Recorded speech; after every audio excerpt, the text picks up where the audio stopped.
el programa. Y estamos en una época preelectoral, sin lugar a duda, y lo que se están generando son acuerdos, encuentros, adhesiones a las agrupaciones políticas también.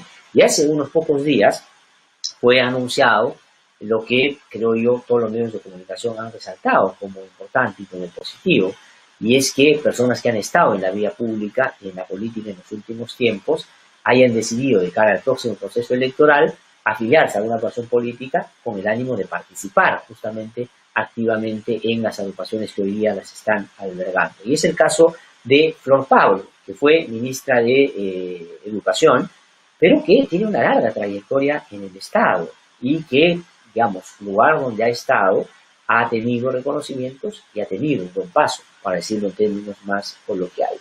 Entonces es importante que se pueda identificar personas que tienen ese despliegue también para poder, obviamente, participar de la política. Ella ha tenido la gentileza de conversar con nosotros esta mañana porque hace unos días se anunció que ahora es parte del Partido Morado. Señora Flor Pablo, qué gusto saludarla, muy buenos días, muchísimas gracias por atendernos. Buenos días, Glatzer, muchas gracias por la entrevista.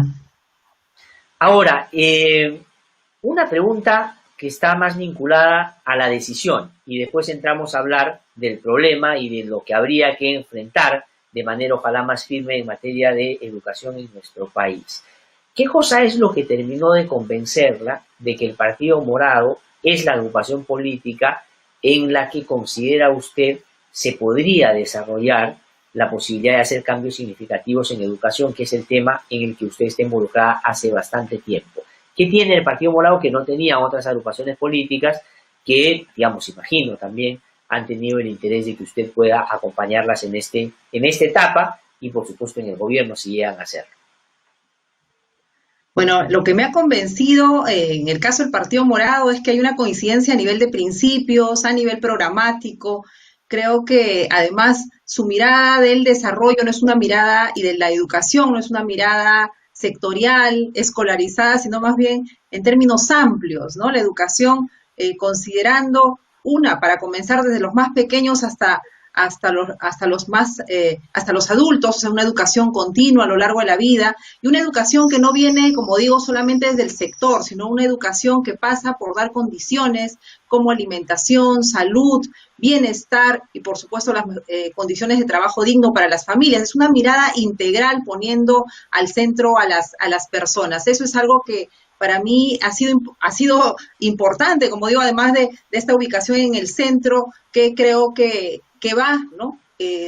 También con la forma como tengo yo de ver y de manejarme en todos estos años en la gestión y en la conducción de las políticas educativas, ¿no? Y bueno, como te digo, hay una conciencia muy fuerte en principios, pero también la organización, ¿no? Yo tengo que resaltar que es un partido joven, ¿no? Es un partido joven que creo que tiene miremos nomás a los congresistas, ¿no? Yo creo que tienen en este momento un excelente desempeño, está conformado de personas honestas, correctas, con mucha experiencia en gestión pública, en el Estado, en general en la gestión, y creo que eso es algo que se necesita, ¿no? Y ya lo que terminó de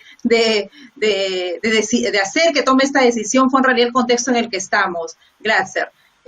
Para mí es de verdad, y creo que para todos los peruanos, muy doloroso lo que está pasando, ¿no? Y lo que viene en estos 5 años es un periodo de reconstrucción, ¿no? Y en educación vienen desafíos muy grandes que no es que sean nuevos, sino que se han acrecentado y son más visibles. Entonces creo que estos 5 años necesitamos un gobierno que siente buenas bases para lo que venga en adelante, porque si no el riesgo de retroceder es gigantesco, y continúe con las políticas educativas. Yo creo que una posición razonable, programática, la tiene el Partido Morado y tiene los cuadros para ello, y esa ha sido la decisión que esa ha sido la suma de elementos que me ha llevado a esta decisión. Y bueno, también en mi paso por el ministerio, ¿no? Que no ha sido un paso fácil con toda esta crisis política que tú explicabas, ¿no? Y bueno, al final era, claro, puedo seguir esperando sentada y haciendo mis cosas técnicas, ¿no? O ya tomo una decisión y tomo partido en la política nacional y bueno, parte de hacer gobierno es militar e integrarme en un partido político. Ahora, y quería preguntarle de cara a su experiencia previa, que ha sido la de ministra de Educación. Digo previa en el sentido público, porque usted ha seguido trabajando en el ámbito de educación en otros espacios también y con mucho reconocimiento. Pero la pregunta es la siguiente. La propuesta del Partido Morado en materia educativa, de la cual usted va a ser parte, sean o no sean gobierno, es decir, va a ser parte de ese planteamiento, de cara a lo que usted ha desarrollado como parte del gobierno del señor Vizcarra, ¿va a ser una continuación de lo que se está haciendo en educación ahora o hay algún elemento significativo de ruptura o cambio significativo, valga la redundancia, que hay que hacer, inclusive a lo que están haciendo ahora? Sí, creo que hay un elemento muy importante y es que el sector, y lo pueden decir los maestros, los que están directamente en la gestión, en los institutos, en la educación superior, en realidad el sistema necesita, no solamente el Ministerio de Educación necesita cambios profundos a nivel de organización, no estamos hablando de una reingeniería del sector, y creo que eso es algo que lo dicen en general los actores del sistema y esa es una propuesta del Partido Morado, hacer una reingeniería que pasa definitivamente por un tema normativo, ¿no? De cambios a nivel de la legislación, que pasa por un tema programático, táctico, de propuestas y también que pasa por un tema definitivamente presupuestal, ¿no? Entonces creo que hay esa mirada de asentar reformas como la universitaria, la reforma docente, que hay elementos siempre, creo que las reformas cuando inician tienen momentos de desarrollo, ¿no? Y hay políticas y reformas que ya están para pasar a un segundo piso, caso la reforma universitaria, caso la reforma docente que también tiene que seguir perfeccionándose, pero hay otras reformas como el tema de la gestión, ¿no? De la modernización, de la gestión descentralizada. ¿Por qué no logramos atender a nuestras comunidades rurales, a nuestras comunidades amazónicas, dándole los servicios que necesitan? ¿Por qué? Porque todavía tenemos una mirada muy sectorial y a veces llegamos de manera desarticulada, muchas veces en realidad, y lo que se trata es de tener una mirada territorial de los procesos y lograr generar bienestar en la población, ¿no? Yo creo que no hay padre, madre, familia que mira a sus hijos pues separados, ¿no? Educación, salud, todos queremos bienestar general para nuestros hijos y creo que esa es la mirada del Partido Morado y lo que va a buscar es una estrategia de gestión territorial, pero para hacerlo necesitamos hacer cambios en la organización del propio sistema educativo, ¿no? Así como en educación superior necesitamos también una gobernanza que fortalezca la educación superior en general, no solo la universitaria, que es como la punta de lanza de la reforma de educación superior, pero necesitamos seguir avanzando, ¿no? Y definitivamente lo que nos trae la pandemia, toda la posibilidad que tenemos a nivel de uso de tecnología, de educación a distancia, que da grandes posibilidades, pero tenemos a la base que resolver los problemas de conectividad, porque si no, ¿cómo conectamos a nuestras comunidades rurales? En realidad la agenda es amplia, pero creo que los ejes van por más y mejor educación pública en todos los niveles, cerrar brechas y tener una gestión moderna, una gestión cercana al territorio que resuelva los problemas de la gente. Ahora, le preguntaba esto porque usted hizo esa anotación importante al comienzo. Dijo, usted tiene, por supuesto, un desempeño técnico, pero ahora ha decidido dar el paso a la política. Y eso está bien, porque, digamos, esa es la manera como uno puede canalizar justamente lo que la gente demanda en materia de cambios hacia la política pública que tienen que hacerla los políticos que llegan al poder, ¿no es cierto? Pero le preguntaba yo esto porque cuando el señor Jaime Saavedra era ministro en el gobierno de Humala, digamos, salvo los sectores más, digamos, recalcitrantes que cuestionaron esa continuidad, hubo un consenso en buena parte de la política de que era una buena idea para darle continuidad a lo que aparecía ahí como una reforma en materia educativa. Y cuando le pregunto sobre ahora, ¿qué cosa es lo que hay que hacer? Si darle continuidad a lo que está haciendo, ¿cuál diría usted que son los puntos en los que hay que mantener, digamos, de todas maneras, la línea que ya está trazada y qué concretamente es lo que habría que cambiar? Usted ha planteado en esto segundo una cosa, hay que mirar más al mundo rural, está claro. A mí también me parece que el gobierno hoy, por distintos motivos, está mirando más unas cosas que otras. Hay que abocarse a eso. Esa es una línea como de énfasis. pero ¿en qué diría que sí son continuidades inevitables, que hay que seguir pese a que van a haber muchas resistencias? ¿Y qué cambios significativos plantearían ustedes en lo otro? Yo creo que la continuidad está en la meritocracia, por ejemplo, ¿no? Yo creo que en eso ha avanzado el sector. Antes el sector tenía dos leyes, incluso el profesorado en el caso de la básica, se ha generado una unidad. Ahí hay que mejorar, como digo, son reformas que están avanzando y están en proceso de mejora. Hay que mejorar temas vinculados a la evaluación de desempeño de los maestros, que hay que trabajarlo de manera más cercana a su experiencia práctica, pero en general el principio que hay que mantener es la meritocracia, y no solamente para los maestros. Ahí hay que extender el principio de meritocracia para todo el servicio civil. O sea, en el sector educación trabajan los que son profesores y los que no son profesores, que también cumplen una función muy valiosa. Entonces, ¿cómo comenzamos a hacer una carrera que les permita desarrollarse profesionalmente, que les permita avanzar? Y definitivamente seguir fortaleciendo algo que falta todavía en el tema de maestros, es el reconocimiento, la valoración, los temas de bienestar. Tenemos que cuidar, además, por supuesto, del tema de la capacitación, no solamente la capacitación de los que ya están en formación, sino especialmente, y eso es algo que se ha descuidado, iniciamos los años pasados, pero necesitamos mayor fuerza, es la formación de los futuros maestros. No vamos a tener una docencia mejor preparada si no comenzamos con los maestros que están en formación en este momento y en los siguientes años. Eso, y luego creo que un pilar importantísimo de las reformas ha sido el tema de las condiciones de calidad, ¿no? A través de la supervisión de la SUNEDU, hecha para las universidades. Ese principio de supervisión independiente tenemos que trasladar a todo el resto del sistema, para comenzar a los institutos, a todas las instituciones de educación superior. Recordarán que en un momento yo comentaba que la SUNEDU debiera hacerse cargo también del licenciamiento, no solo de universidades, sino de institutos, de las escuelas. ¿Por qué? Porque creo que la SUNEDU ha venido con la reforma, con la ley universitaria, a dar un contrapeso al sistema educativo, ¿no? A separar la función de supervisión como una supervisión independiente y técnica, que permite que el Estado también tome acción, ¿no? Así como el privado respectivamente. Pero lo que queremos, y pongo como ejemplo la SUNEDU, porque en la universidad, digo, es la punta de lanza de la apuesta por la calidad, esa misma apuesta tiene que mantenerse en el resto del sistema, donde sí ahora, necesitamos... Pero lo que va a significar, señora Pablo, lo que va a significar nuevos enemigos y más enemigos, porque es verdad, yo creo que cuando uno le escucha, y seguramente es lo que está pasando con las personas que nos están siguiendo a esta hora, uno va a coincidir y decir, bueno, claro, hay que darle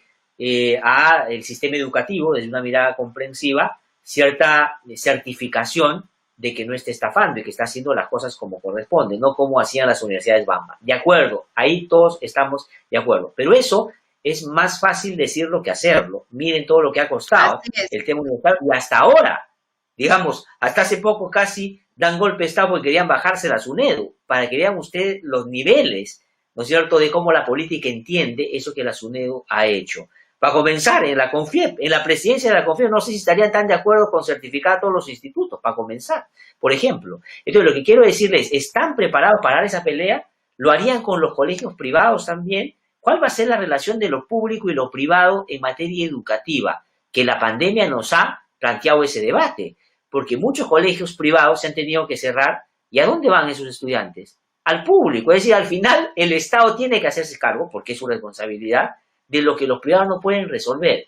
Pero van a tener ustedes una mirada distinta a marcar más diferencias entre lo público y privado en materia educativa. Yo creo que lo que ha demostrado la pandemia, y ya lo veníamos viendo con las universidades, también en un decreto de urgencia que recordarán a inicios de año se sacó para el tema de formalización de colegios privados en la básica de bajo costo, definitivamente hay muchos intereses, vamos a decirlo con todas sus letras, ¿no? Hay muchos intereses y hay representaciones de grupos económicos en el Congreso, y definitivamente que al tener negocios en educación también son los primeros interesados en que algunas reformas no avancen. Pero creo que lo que hemos ganado es en posicionar que la educación no podemos verla como una educación pública y una educación privada por separado. La educación es una finalidad pública y el Estado tiene un rol garante de dar educación de calidad tanto para la pública, donde gestiona directamente, como para la privada, donde tiene que supervisar más. Y claro, en el servicio privado hay servicio privado bueno, que hace su trabajo, que cumple con las familias, con los estudiantes, pero también hay un servicio privado de mala calidad. Y ahí tenemos que entrar. Creo que todos los avances en el tema universitario nos ha demostrado y hay ahí una opinión pública favorable, especialmente por el lado de los jóvenes y las familias, de que tenemos que exigir calidad al privado como al público, por supuesto, pero no podemos seguir engañando a las familias. Y claro, eso devuelve la responsabilidad y un nuevo desafío, Glatzer, de más educación pública. Este año en la básica han pasado 110,000 estudiantes, de acuerdo a los datos del ministerio, pero en realidad la cantidad de estudiantes es más del 500,000 en la básica que están en colegios donde la pensión no llega a los 200 soles. Entonces necesitamos crear más educación pública y definitivamente en los países desarrollados mayoritariamente la educación es pública. Entonces hay una responsabilidad ahí del Estado y no una educación pública para pobres, sino una educación pública que asegure calidad y donde efectivamente seguirá existiendo la educación privada de calidad también y con el rol supervisor del Estado.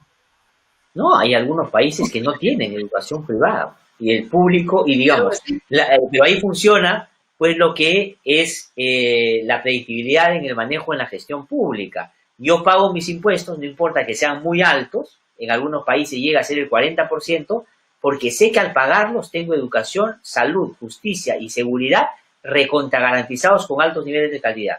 Punto. Entonces, ¿quién no va a querer pagar impuestos? Acá encima que tienes que pagar impuestos, tienes que buscar, inclusive uno sigue viviendo en algunos casos el autoengaño de creer que irse al privado por más malo que sea, es mejor que lo público.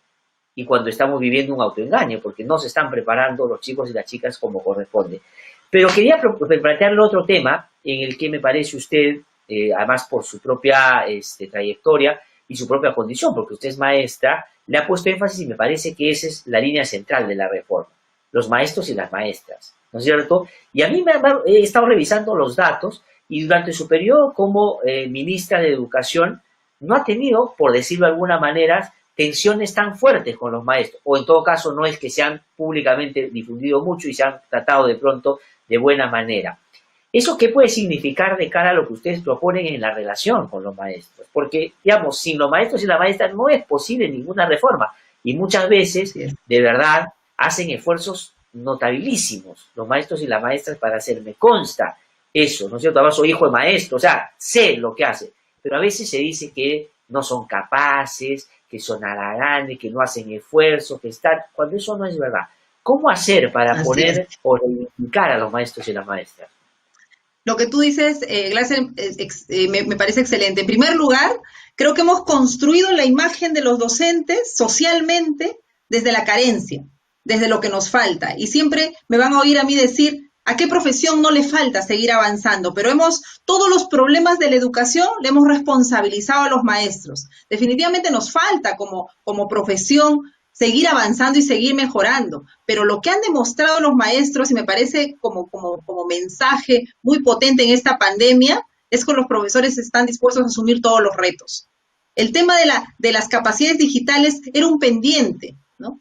Y en este momento tan duro del país, los maestros se han lanzado todos de manera creativa, buscando ayudas, capacitándose, viendo la forma, pero donde lo que ha primado es no dejar a los niños, a las niñas, a los adolescentes sin el servicio educativo. Yo creo que eso hay que comenzar como sociedad, y el Ministerio de Educación, por supuesto, tiene que liderar, y todo el sistema, de comenzar a revalorar a los maestros. ¿Y cómo se hace eso? Se hace con políticas vinculadas a innovación, ¿no? Nosotros vemos experiencias que van apareciendo en las regiones de maestros innovadores, pero no hay una política fuerte de innovación que favorezca y visibilice. ¿Por qué jalamos siempre hacia lo que nos falta? ¿Por qué no comenzamos a jalar desde nuestras fortalezas y comenzamos a jalar el sistema? Esa es la visión, una visión que coloca al maestro como un actor central, porque lo es, porque hacer educación puede no llegar la tablet, puede no llegar los cuadernos de trabajo, pero si hay un maestro comprometido, una maestra cercana,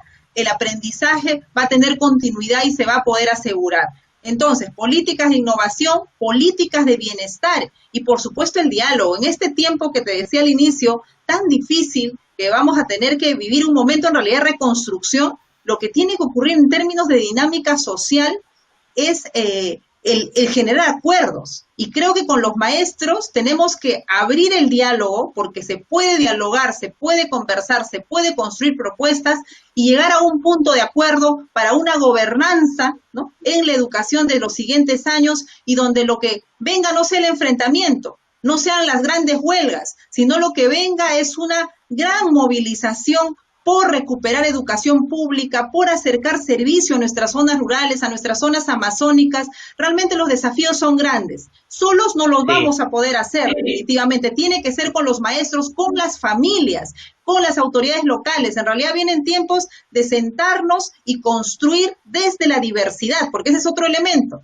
No podemos seguir construyendo propuestas que desde de la manera mejor diseñada, con la mejor intención, se puedan hacer desde el Ministerio de Educación o desde los gobiernos regionales, que no tomen en cuenta las experiencias específicas de los territorios. Creo que esa es una lección aprendida, pero necesitamos, para eso, necesitamos plantear toda una serie de reformas, de reingeniería, de cambios normativos, y eso solo se puede lograr, y te lo digo de mi paso por el Ministerio, con fuerza en el legislativo, con un partido serio, una bancada sólida, que no, a mí me pasó en la época de la interpelación, ocupé buenos meses en generar alianzas porque definitivamente no teníamos un partido que nos respaldara, ¿no?, como ejecutivo. Entonces creo que para avanzar en educación y en otros cambios necesitamos fortalecer partidos políticos, llegar al ejecutivo con una bancada sólida y hacerle frente a los que están en contra de las reformas. Sí, pues no, y hay que también llevar a sensibilizar a los funcionarios, sobre todo en sectores que tienen que apreciar con un poquito más de conocimiento esa diversidad, ¿no? A veces los ministerios están plagados de gente que tiene la respuesta a los problemas en la cabeza, pero que no son aplicables a la realidad. Yo no me cansaré de insistir en que la democracia tiene que ver con el respeto a las minorías, es decir, hay que darle una respuesta específica a cada persona en su propia condición. Y eso es lo que es apreciar una diversidad. O sea, la diversidad no solo es el ceviche y Machu Picchu, es un reto, ¿no? Que por qué las comunidades nativas tienen que dar algo especial, porque así es como tiene el Estado de Derecho responder a su particularidad. Y eso lamentablemente en los sectores no hay. Yo converso con gente que está en el sector de economía que no tiene idea de lo que es el país. El otro día hablaba con algunos de ellos sobre la consulta previa que me preguntaban. Y yo les decía, pero ¿cómo? Es que cuando nos vamos a reunir con ellos, el APU dice, tengo que ir a mi comunidad a consultar. ¿Cómo que va a consultar si él no está como jefe de la comunidad, no puede decidir? Ese hecho, de verdad, en ese momento en la primera conversación le dije, oye, no puede ser posible que tú seas funcionario público y no entiendas que la manera como ellos se organizan tiene que ver con un esquema distinto a lo que tú te imaginas. Aquí no es, yo le doy el poder a mi representante y hace lo que da la gana. Ahí tú rindes cuenta de lo que estás haciendo. Y bueno, como que se sorprende, dice, ¿cómo puede ser posible? Gente que toma decisiones, ¿ah? O sea, eso me parece que hay que cambiarlo. Y termino preguntándole por dos cosas. Guzmán o el Partido Morado, ¿qué cosa la terminó convenciendo? ¿Por qué le hago esta pregunta? Porque Guzmán le genera a usted esa confianza de que puede ser un buen líder para ese momento que se viene en materia de reformas que hay que impulsar en el sentido comprensivo que usted ha planteado, ¿o cree usted que el Partido Morado, al margen de Guzmán, tiene la consistencia necesaria para que inclusive sin Guzmán, porque sé que se está discutiendo en el Partido Morado si Guzmán va a ser o no el candidato, eso no se ha definido todavía, aunque algunos dicen que es el líder natural, pero no sé cómo va a ser, el Partido Morado tiene con qué inclusive si Guzmán no lidera esa iniciativa? Yo creo que para hacer frente al momento duro que nos toca, el partido tiene la fortaleza, ¿no? Tiene la fortaleza y tiene los liderazgos. Eso es lo importante en un partido político, ¿no? No solamente hay un líder, en realidad hay muchos liderazgos. Quien tiene ahorita definitivamente la presidencia del partido es Julio Guzmán, quien a la vez es un hombre, creo que perseverante. En primer lugar, tengo que reconocerlo, que luego del fracaso del 2016 hizo la terca apuesta de construir un partido. Creo que es un hombre que se ha preparado, yo he conversado con él sobre diversos temas, se ha preparado para asumir un cargo como el de la presidencia de la República, pero igual se somete a la democracia interna y, como digo, lo bueno de ser parte de un partido democrático es que hay liderazgos, ¿no? Y creo que ese es el ánimo también de convocar y abrir el partido a personas como yo que venimos del campo técnico de la gestión pública, y realmente yo estoy muy agradecida además porque en realidad las bases, la militancia me ha recibido con mucha generosidad, con mucho cariño, y eso refuerza mi compromiso de trabajar para comenzar a fortalecer el partido y ser una alternativa viable, seria, honesta para los peruanos, ¿no? Que es lo que queremos en estas siguientes elecciones.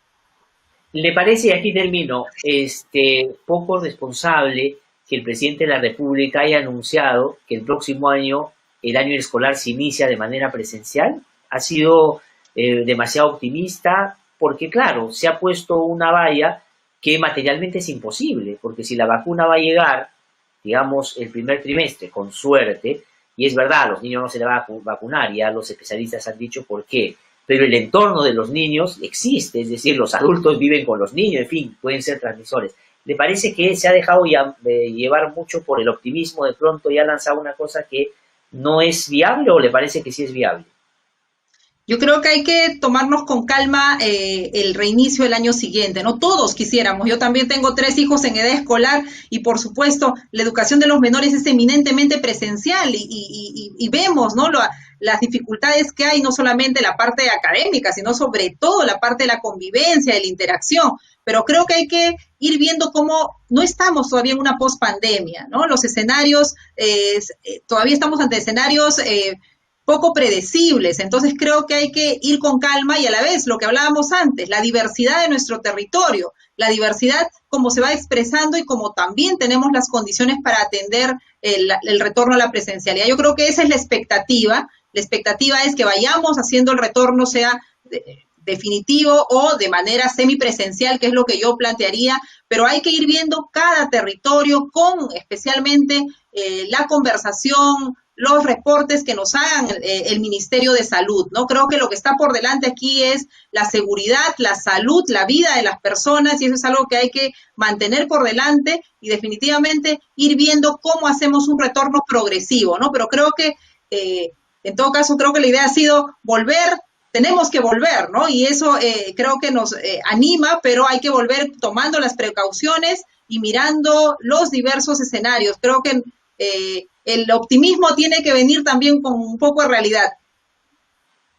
De acuerdo, muchísimas gracias, doctora Flor Pablo. Ha sido un gusto conversar con usted esta mañana. Vamos a tener seguramente varias oportunidades para seguir hablando. Este es un tema central, sí, y ojalá así lo sea en la campaña electoral. Muchísimas gracias. Muy muchas amable. Gracias, claro que sí, muchas gracias. Yo, Pablo, que ha conversado con nosotros esta mañana para no solo contarnos sobre su incorporación al Partido Morado, sino las ideas que tienen sobre la educación, que es un asunto, digo yo, central, y que la pandemia, por supuesto, nos ha mostrado en sus carencias, en su tremendo déficit, como hemos podido ya no solo en buena medida apreciar, sino vivir, porque hay brechas ahí que tratar de resolver, ojalá con mayor interés e intensidad. Vamos a hablar ahora sobre una buena noticia, sobre